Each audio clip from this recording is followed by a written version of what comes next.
Nakakatawang nakakaiyak na sabay naiiyak ako. Naiiyak ako sa inis. Ang hirap na kasi maghanap ng ganito. Sa totoo lang, hirap na maghanap ng dadamayan ka. Ang hirap maghanap ng church na dadamayan ka.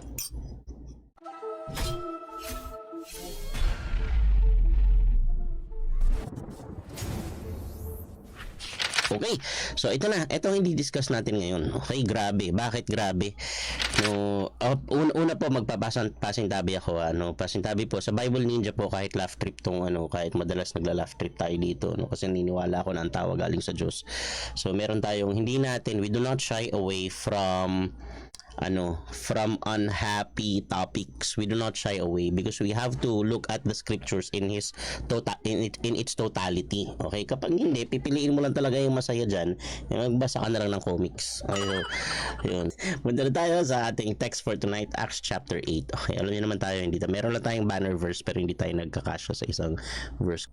Nang marinig ng mga members ng council ito, okay, nang marinig ng mga members ng council ang mga sinabi ni Stephen, nang gigil sila sa sobrang galit. Nang gigil sila sa sobrang galit. Grabe, no? Ang ganda ng translation, kuhang-kuha yung emotions. Nang gigil sila sa sobrang galit, pero si Stephen, puno siya ng Holy Spirit, tumingin siya sa langit at nakita niya ang kaluwalhatian ng Diyos at si Jesus na nakatayo sa kanan ng Diyos. Hindi nakaupo, nakatayo. Ang sabi ng childhood pastor namin, si Pastor Edwin Ramos, sa tingin niya kaya nakatayo, napatayo na talaga kasi tinindin niya execute si nakatayo na siya, no? So either gusto niyang pigilan o gusto niya nang i-welcome, no? So yan, nakatayo na si Lord. Tingnan niyo. Tapos sinabi ni Stephen, tingnan niyo, nakikita kong bukas ang langit at nakatayo ang Son of Man sa kanan ng Diyos, no? Itong Son of Man na to, ito yung nasa Daniel na walang pinanggalingan, galing sa Ancient of Days, okay, galing sa walang hanggan. Grabe. So yun po si Lord Jesus, no? Sumigaw ng malakas ang mga council members, tinakpan nila ang mga tenga nila at sabay-sabay nilang sinugod si Stephen. Grabe, kiniladkan nila si Stephen palabas ng city, pinagbabato, inilagay ng mga saksi at pinagbabato. Yung mga bato na ginagamit dyan, malalaki talagang bato, yung pag tinamaan ka, mamatay ka talaga. So ganun. Nagbigay ng approval si Saul sa pagpatay kay Stephen. Nung araw ding yun, nagsimula ang matinding Ayun, saklap. Nung araw ding yun, nagsimula ang matinding pagpapahirap sa church sa Jerusalem. Kumalat sa mga probinsya ng Judea at Samaria ang lahat ng mga disciples. Pag sinabi pong lahat ng mga disciples, ito yung mga believers. Sa lahat po ng mga believers, disciples po yan. Yung 12 apostles po yun. Okay? So, yan. Tapos, except, tama, tinan nyo, kumalat sa mga probinsya ng Judea at Samaria ang lahat ng mga disciples except ang mga apostles. Okay? So, yan po yung distinction yan. Inilibing si Stephen, ito yung verse 2, yung banner verse natin. Pakinggan nyo pong maigi, ha? Inilibing si Stephen ng mga tapat na lingkod. Inilibing si Stephen ng mga tapat na lingkod ng Panginoon. Grabe ang iyak at lungkot nila dahil sa pagkamatay niya. Ulit. Verse 2. Inilibing si Stephen ng mga tapat na lingkod ng Panginoon. Grabe ang iyak at lungkot nila dahil sa pagkamatay ni Stephen. Sa verse 3, si Saul naman, sinikap niyang sirain ang church. Ito po si San Pablo, si Saint Paul po ito, hindi pa siya convert nito, hindi pa siya Christian.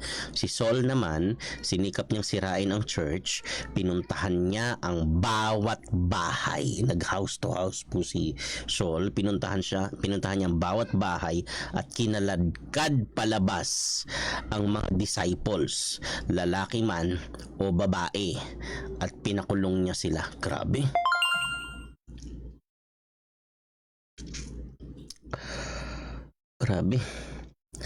I mean,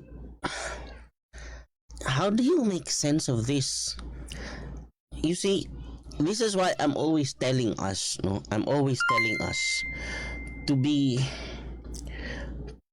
to to be careful and highly conscious and conscious, not just cautious but conscious. Okay, to be highly cautious and no, to be extra cautious and highly conscious when we are studying the word, to take the whole scriptures into consideration, to take the whole narrative into consideration, not just one verse, not just one part of one book, not just, ang delikado po kasi yan eh. Okay, although nauuso yung ano yung life verse mo, maganda naman yun, no, pero you do not just live by one verse. That is a dangerous thing to do. Okay, so eto, paano to? How do you make sense of this? Pag eto na lang ang tiningnan mo, iisipin mo, hala, paano? Ang hirap nga nito itahi sa sa first chapters ng Book of Acts. Nasa chapter 8 pa lang tayo eh. Nagkagulo na. Sa chapter 1, chapter 2, ano nangyari dito? Umakyat si Jesus sa langit sa chapter 1. Tapos sabi nung angels, bakit kayo nakatingala? But yung Jesus na yan, kung paano siya bumaba, umakyat, ganun din siya babalik. No, tapos chapter 1, pinalitan nila si Judas, 'di ba? Si Matthias yung pinalit nila. Chapter 2, makikita nyo dyan, grabe yung move ng Holy Spirit sa church. Dumating yung Holy Spirit sa temple, the whole house shook. Sa temple nagbumaba yung tongues of fire, tapos nag-speak in other tongues sila. Tapos on that same day 3,000 yung na-convert, tapos lahat yun nagpabaptize. One day nagpabaptize 3,000. No, kaya imposible talaga na nasa residential house sila, nasa temple yard, no? Kasi marami dong mga ceremonial pools na pwede gamitin for the baptism. Isipin nyo kung saan yung teritoryo ng kalaban, dun nag-manifest yung Holy Spirit, dun maraming na-convert, dun nag-preach si Peter, tapos 3,000 yung na-convert, tapos nagpa-baptize on the spot. No? Speaking of water baptism, I think that was the equivalent now in yung ating ginagawa na sinner's prayer. Kasi wala namang mababasa na sinner's prayer sa Bible. Wala na, mag-preach si Peter tapos magpapa-sinner's prayer na Lord, I accept you in my heart. Hindi. Ang sa kanila, ang expression, ang declaration ng iyong faith na naniniwala ka na ay water baptism agad. Okay? Yung kasi they had that access. Ngayon we don't have that access. Pero may mga churches na naglalagay talaga ng baptismal pool. Okay? So ngayon din iniingatan din natin kasi parang nang na-consider na membership yung baptism, which is not. Pero inaano muna, siguro na naiintindihan ng tao yung ginagawa niya bago siya i-water baptize, kasi that is a public declaration that I am now living for Christ. And kasi pag lubog mo dun sa tubig, inililibing yung dating ikaw. Pag ahon mo, yun na yung sinabi ni Paul na the life I now live, I live in Christ Jesus. Okay? So yan po. Yan. So tapos dumating yung Holy Spirit, chapter 2, tapos yung mga finances ng church, dito nyo makikita, sa verse 45 ng chapter 2, binenta nila ang mga properties nila at ang mga gamit, tapos dinistribute nila sa lahat ang perang kinita ayon sa kanya-kanyang pangangailangan. Tapos wala naghihirap sa kanila. Merong mga mahihirap pero wala naghihirap. Grabe. Tapos si Peter at si John nagpunta sa temple, tapos pinagaling nila yung lumpo na pinanganak ng lumpo na 40 years na. Tapos pinagaling nila, tapos hindi sila mapigilan. Sabi sa chapter 4, sabi sumagot si Peter, kayo na ang humusga kung ano ang tama sa harap ng Diyos. Sundin namin kayo o ang Diyos. Hindi kami pwedeng manahimik tungkol sa mga nakita namin at narinig. So kaya patuloy sila, dire-diretso sila, hindi sila mapigilan. Tapos grabe yung eto, tingnan nyo sa chapter 4 verse 34, walang naghihirap kahit isa sa kanila.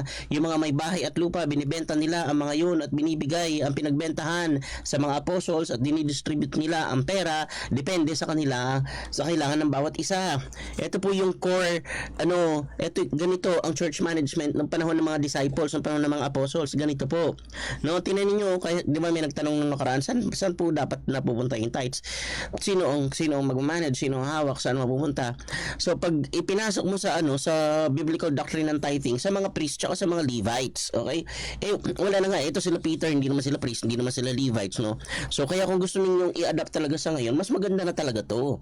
Tingnan niyo, wala naghihirap sa kahit isa sa kanila. Yung mga bahay at lupa, binibenta nila ang mga yun at binibigay ang pinagbentahan. Grabe, grabe naman to mga to. Saan mo yun ilalagay? Sa Old Testament writing, saan mo ilalagay yung ganitong level ng generosity? Wala kang paglalagyan ng ganito. O sa mga apostles at dinistribute nila, ito, binibigay sa mga apostles. Sinong, ano yung mga apostles? Yung mga head ng church. Tapos anong ginagawa? Binubulsa nila at binibili nila ng sports car. Hindi binibili nila ng private jet. Hindi. Oh, wala namang private jet dati, Brother Ruther di pwedeng ibili ng ng mga war horse, ng mga karwaheng magagarang magagarbo. Yan, para pagdating mo pa lang, alam na bless ka talaga. #bless, no? Pero hindi, ang sabi, sa mga apostles at dinidistribute nila ang pera depende sa kailangan ng bawat isa. Dinidistribute, pinapadaan lang, tapos dinidistribute. Kaya kung turo tayo ng turo ng giving, tapos hindi naman tayo nagdi-distribute, hindi po totoo yun. So, pagdating sa iyo ng blessing, dapat dinidistribute. Okay? So, testimony. Kung kailan nag-pandemic, saka lalong yumaman ang church namin. Yan, tapos yung mga members walang makain, ayaw mag-release ng ayuda. Wag ganun. Okay? So, hindi yun yung nasa Tapos yung iba pa sinasabi, ayaw yung magpipreach kami ng tithes and offering. Gusto niyo i-preach namin? Yung nasa Book of Acts? Natural.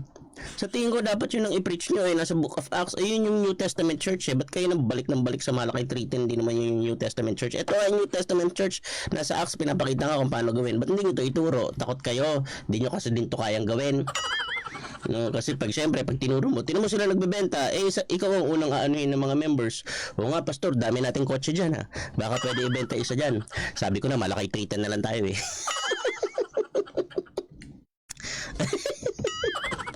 Sorry. Mabitay na ako dito. Okay, tapos ito, dire-diretso, tapos si Ananias and Sapphira, 'di ba, namumuliti ka sa church, ayan, namatay. So grabe yung move ni Lord dito. Pre-preserve talaga yung purity ng church, no? Ayaw niya talaga makorrupt yung church. Tapos si Peter, grabe yung mga miracles na ginawa nila. Isipin niyo yung mga may sakit sa chapter 5 to, yung mga may sakit, dadaanan lang ng anino ni Peter, gumagaling. Ibang klase po to, no? Tapos ayan yung move. Tapos nung nakulong sila Peter, lalo pa silang dumami, yung 3,000 naging 5,000 na po.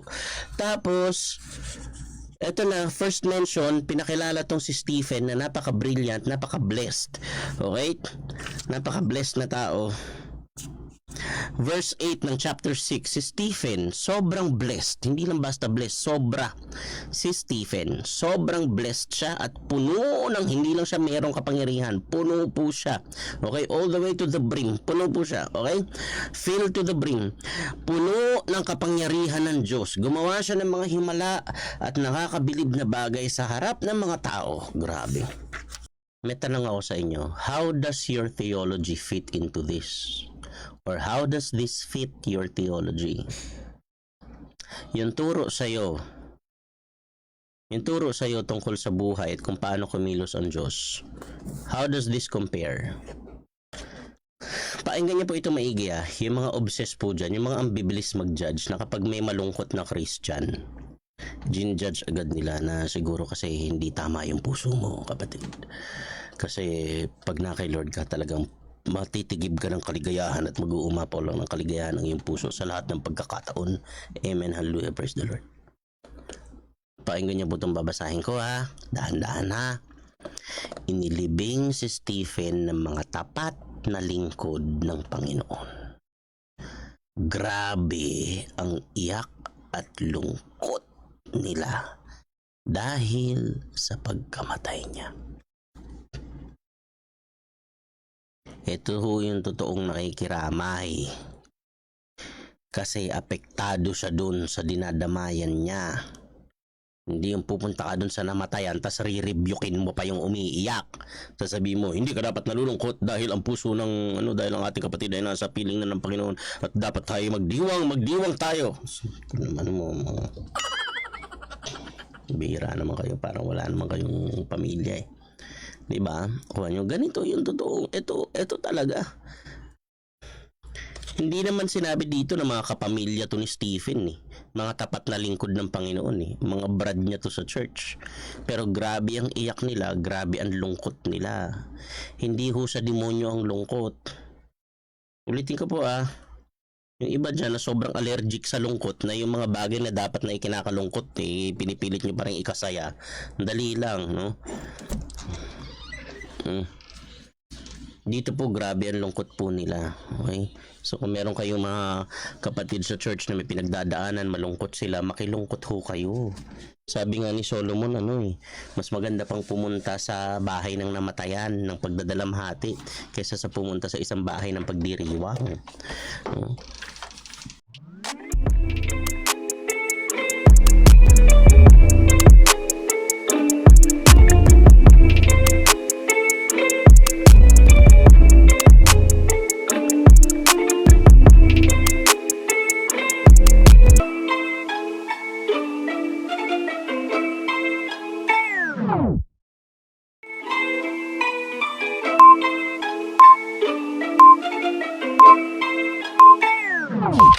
Ang weird, pag malungkot dapat masaya ka kasi Christian ka.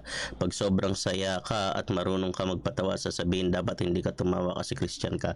Paano kaya sila nabubuhay at hindi tumatawa at hindi nalulungkot? Tao pa kaya sila? Kaya si Sir Marquez, tama. Ang daming ganyan, mga hyper-conservative, mga pastor pa yung iba. Pag narinig ka, nagpatawa ka, alam ba, nagpipreach ka, tapos nagpatawa ka, ginagawang katatawanan ang Panginoong Diyos, ginagawang katatawanan. Saan ba nag-aral yung taong yan? Hinahamak ang Panginoon.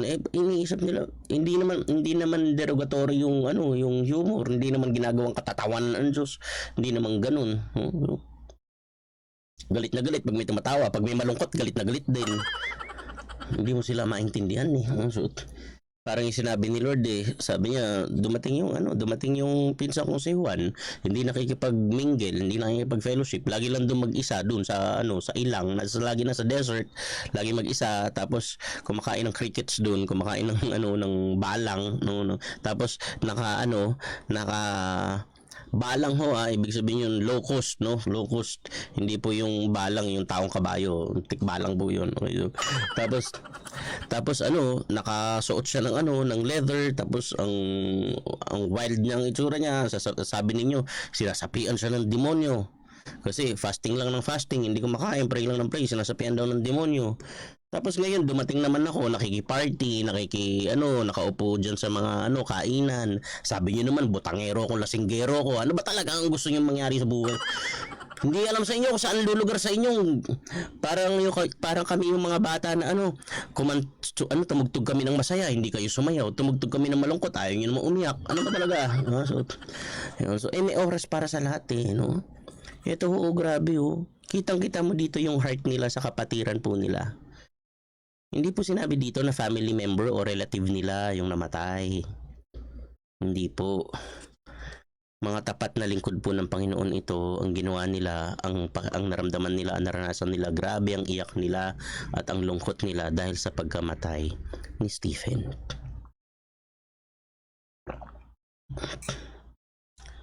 Kaya kung may churchmate ka, naghihingalo, tapos sasabihin mo doon sa hindi tayo dapat emotional. Hindi tayo dapat emotional kasi dapat tayo mga Christian ay mga steady tayo. Dapat tayo ay steady.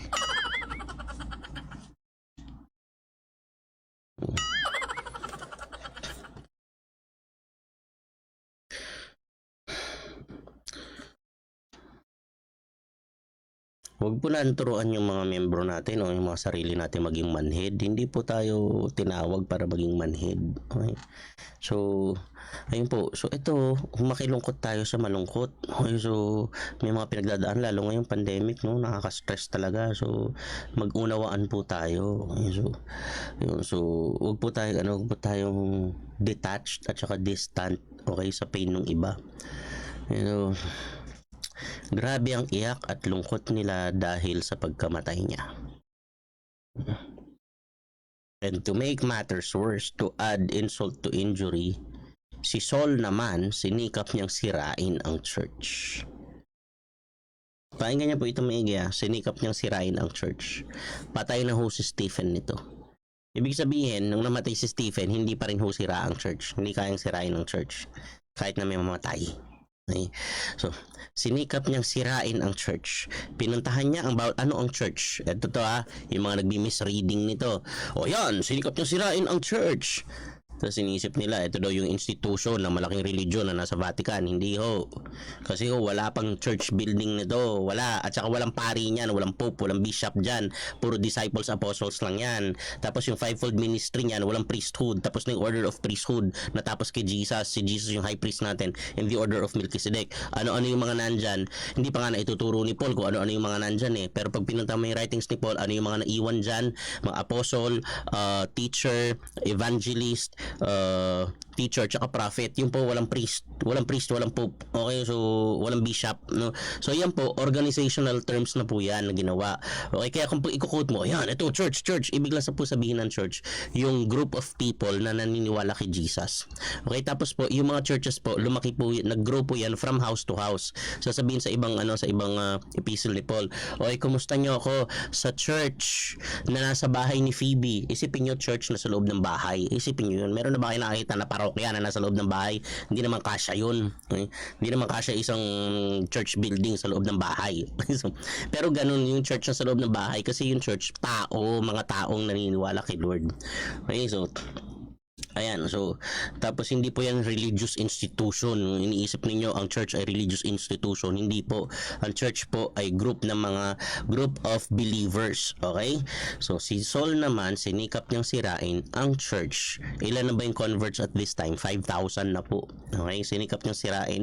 Pinuntahan niya ang bawat bahay at kinaladkad palabas ang sipag rin nito. Bawat bahay. 5,000 na yung church. Yung converts eh. Pinuntahan niya ang bawat bahay at kinaladkad palabas ang mga disciples, lalaki man o babae, at pinakulong niyo sila. Dito mo makikita kung gaano ka gentle-mannered yung mga Christians. Isipin niyo, ang dami itong mga Christians. Kung pinalagan nila dito si Paul, may paglalagyan talaga ito. Ang tapang, kinakaladkad niya lahat. Pinapakulong. Sa Middle Eastern po, pag nakulong ka, 40 lashes yun eh. So, everyday, pinapakulong. Grabe. Ayun yung nangyari niyan.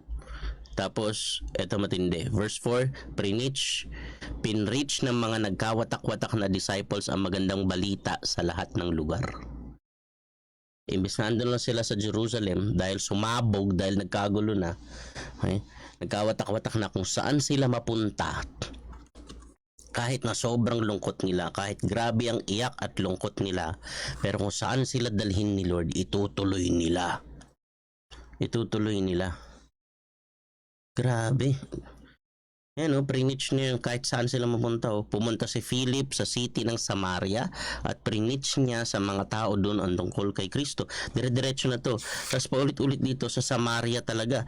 Ayan, sa verse 25, pagkatapos nilang i-share ang nalalaman nila tungkol sa Panginoon at i-preach ang mensahe niya, bumalik sina Peter at John sa Jerusalem. Habang nasa daan, preach nila ang magandang balita sa maraming bayan ng Samaria.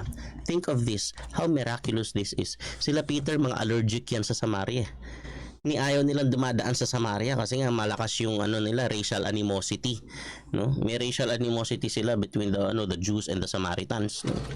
Tapos eto matindi. So nagkagulo na, nagpreach sila doon sa Samaria.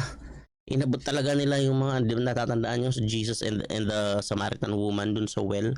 So eto, binalikan nila yun, tapos preach nila kahit saan sila punta sa Samaria, kung saan sila dalhin ni Lord. Naalala ko yung isang artista na na-involve sa illegal na scheming, kidnap for ransom. Tapos nung nasa kulungan siya, may nag-disciple sa kanya. Tapos naka-bail siya. Tapos nung naka-bail siya, naging pastor siya. Tapos lumaki na yung ministry niya, ang laki na. Tapos yung kaso niya, it took the court 10 years to arrive at a decision. 10 years yung hearing. After 10 years, ang dami na nangyari within the 10 years, no? From being a criminal, naging pastor na siya. Grabe, powerful, anointed. Ang laki ng ministry. Yung anak, sikat na volleyball player. Tapos mini-mentor sila ng isa sa pinakakilalang Christian org at Christian leader dito sa Philippines. Tapos, bumaba yung hatol after 10 years. On the 10th year, bumaba yung hatol. Ang hatol, guilty. Kulong siya. Kulong siya sa Muntinlupa. Nagpunta pa kami doon. Yung mga friends niya na celebrity, andun kami sila. So, kami kasi celebrity pa po ako nun. Nasa ABS tayo. Naka-experience tayo ng konting ganun. So, yan, si Pastor Dennis Roldan. Sige na nga, hindi ko na nga dinidame drop Pastor Dennis. Punta kami doon, invite ako kasi sa Puso Movement din yun. Si Bishop Manny ang nag-mentor sa kanya. Grabe itong anointing ni Bishop Manny sa mentoring. Ibang klase. Imagine ang mini-mentor niya, 150 ata ngayon. Dati kasi 55 Ngayon yata 150 pastors mini-mentor niya. Isipin mo yan. Pastors with their own churches Malalaki mga churches nito. Grabe. Tapos, andun si Donita Rose, Kuli Desma, Kim Atienza, Ruter Orquia. Yung Ruter Orquia, Tito, yung matindi. Nadia Montenegro, Michelle Gumabaw, yan, ganun. Tapos sila Pastor Faithy, andun. So, tapos hindi yun, walang video nun Bawal sa loob ng Muntinlupa Ayan. Pero alam ko meron silang isang post na collage ng mga pictures. Tapos alam niyo andun kami, sabi niya sa akin, ito sa kwentuhan, inakbayan, ang laking tao nito, inakbayan niya, Brother Ruther, salamat nakapag-participate ka dito. Tapos sabi niya, nung una tinatanong ko talaga kay Lord, ba't naman ganun? Kung kailan ako nagbago na, kung kailan ako ganito na nasa ministry na ako, saka bababa yung hatol na ganito.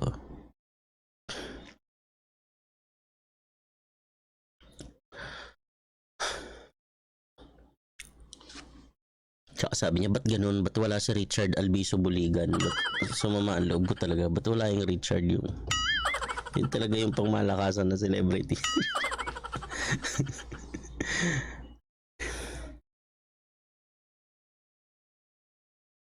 Eto matindi. Ito sabi niya, naalala ko kasi ganito yung nangyari kila Stephen Namatay si Stephen, tapos pinersecute yung church, nagkalat yung mga believers, 5,000 converts to, nagkalat. Tapos pagkalat, kung saan sila mapunta, doon nila dinala yung gospel.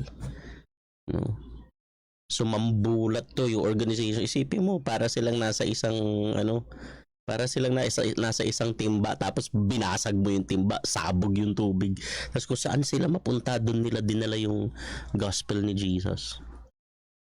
Ito lang yung sabi ni Pastor Dennis. Naiyak ako pag naalala ko. Kasi kita mo talaga, nanggigilid yung tears niya Sabi niya, hindi ko maintindihan syempre guilty naman talaga tayo nung ginawa natin yun.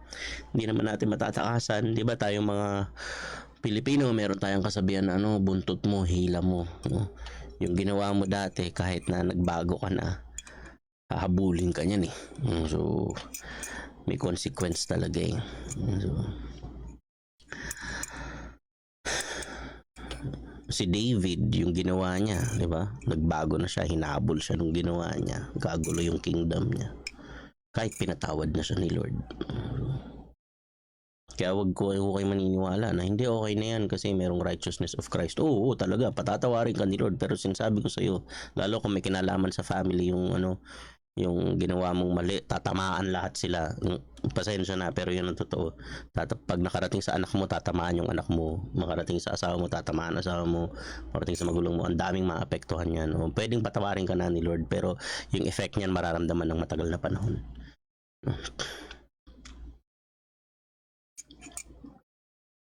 Pero at the end of the day, ganito katindi yung grace ni Lord. Alam mo sabi ni Pastor Dennis, hindi ko matandaan kung ilang years yung hatol sa kanya o kung kung perpetua ba tawag dun, yung reclusion perpetua, yung life sentence. Sabi niya sabi ko kay Lord, Lord, kung hinanda mo lang ako sa labas para abutin yung mga tao dito sa loob. Kung talagang dito ako ngayon, dito ako magmi-ministry. Dito ako magpipreach. Dito ko dadalhin yung liwanag ni Lord. Kung saan ako dalhin ni Lord, doon ko rin dadalhin si Lord. Ito nangyari kay Stephen, ganun. After much mourning and much grief, no? Hindi pa sila tapos magluksa nito Napilitan na silang kumalat kasi pinaghuhuli na sila ni Saul Tapos ayun, lalong dumami yung naabot nila.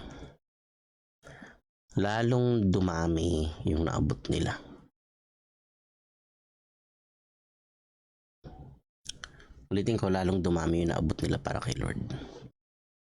So, kung saan tayo dalhin ni Lord, kahit na minsan, resulta pa yun ng mga dating mali natin, pwede na andun dalhin si Lord. Yun ang ginawa nila dito.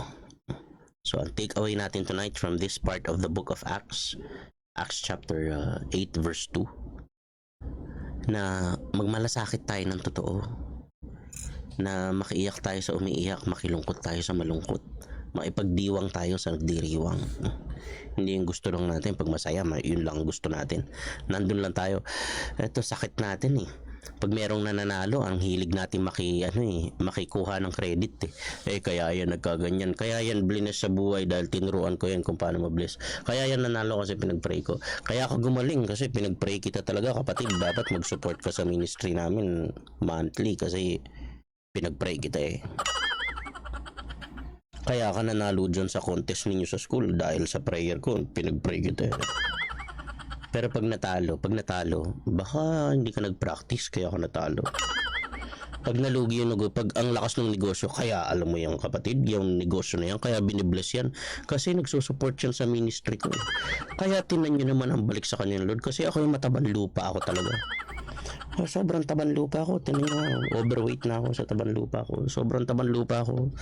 Kaya kayo kung gusto nyo maging mag-successful ang business nyo, huwag nyo nang pag-aralan kung paano mag-business. Hindi kailangan nyo. Kailangan lang magtanim kayo sa ministry ko. Dahil ako yung mataban lupa. Kaya yan umuunlad dahil sa akin. Ako ang susi sa pag-unlad. Tapos nalugi. Ay, kaya yan nalugi kasi hindi tumupad sa usapan yun Kasi hindi, maliit na magbigay sa akin kaya nalugi. Ang bira, pag kumikita tayo dahilan, nakikisabit tayo, tapos pag nalugi, hugas kamay tayo. Ang birang buhay ito. Huwag ganun. Ano yan, nilalaglag natin. Pag malakas sila, sinasakyan natin yung lakas nila, tapos kunwari tayo yung dahilan. Tapos pag nanghina sila, tinatapon natin. We are literally throwing them under the bus. Hindi ho ganun ang kapatiran. Tingnan nyo to alam nyo kung panahon ngayon yan, alam nyo sasabihin ng mga yung mga ibang leader, naman kasi si Stephen hindi mapigilan. Alam naman namin marunong yan Yan nga namin sinasabi namin, yun lang sinasabi, problema sa mga tumatalino, yung mayabang Ang yabang kasi, nakita niya ng kataas-taas ang council yung kausap niya Nagpakita pa na kung gaano siya kagaling sa scriptures, ayan tuloy, lalo nagalit sa kanya. Kung na lang siya doon, kung binola-bola niya na lang yung mga doon, hindi nagkaganyan. O siguro kaya yan namatay ng ganyan kasi hindi yan hindi yan nagsisid sa ministry ko. Kaya ganyan. Kaya kung ayaw niyong mamatay na kagaya ni Stephen, magbigay kayo sa akin. Mga ganyan, mga lamang ganyan naman. Nakakatawang nakakaiyak ng sabay. Naiiyak ako sa inis. Ang hirap na kasi maghanap ng ganito. Sa totoo lang, hirap na maghanap ng dadamayan ka. Ang hirap maghanap ng church na dadamayan ka kapag bumagsak ka kasi lahat sila gusto lang ikaw pag sikat ka, ganun. Gusto lang nila sasabihin kasi sa church namin yan kasi pag nasa church ka namin uunlad ka talaga Lahat na lang sila yung dahilan Pero pag bumagsak ka, hugas kamay, parang hindi ka kilala. Pero tingnan nyo tong church dati, oh. Grabe sila, oh. Grabe sila dumamay, oh. Grabe ang iyak at lungkot nila kasi namatay yung kapatid nilang si Stephen. Magmahalan ho tayo ng ganun. Magmahalan ho tayo ng ganun. Ulitin ko, magmahalan ho tayo ng ganun. Pray po tayo.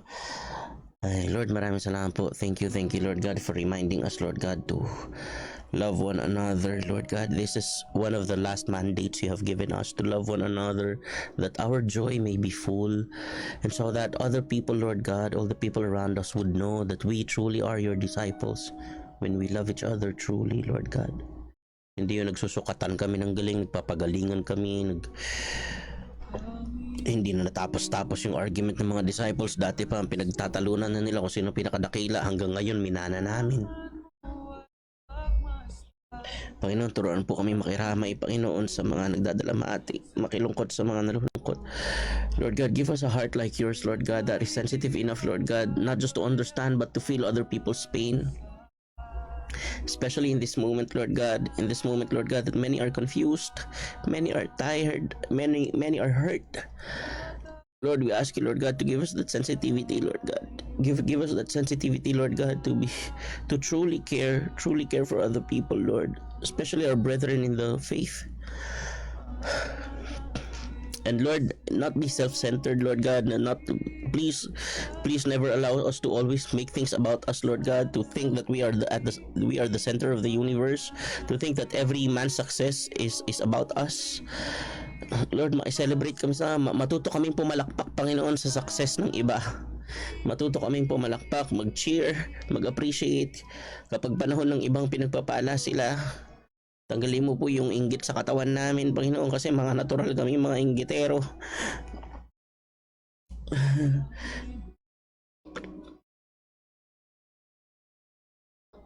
Dalangin po namin, Panginoon, gawin mo pong tunay, authentic, Panginoon, yung love namin for each other, Lord God. As brothers and sisters in Christ. At Lord, kahit saan kami dalhin, Panginoon, kahit pa ng mga consequences ng mga dati naming mali, because you are just, and those whom you love, you rebuke and discipline. Kahit na pa sa ganun, Panginoon, dalhin namin doon yung grace mo, dalhin namin po doon yung mercy mo, dalhin po namin doon yung provision mo. Salamat po. Thank you, Lord God, for Stephen's case, Lord God. It still happens, Lord. It still happens na people meant it for evil, Lord, but at the end of the day, we will see, Lord God, that your purpose, Lord God, will take place, Lord God, at magagamit sa kabutihan ng lahat. It is true, Lord God, that we know that in all things you work together for the good of those who love you and who are called according to your purpose. Thank you for your goodness. You are good. We have tasted and we have seen that you are good.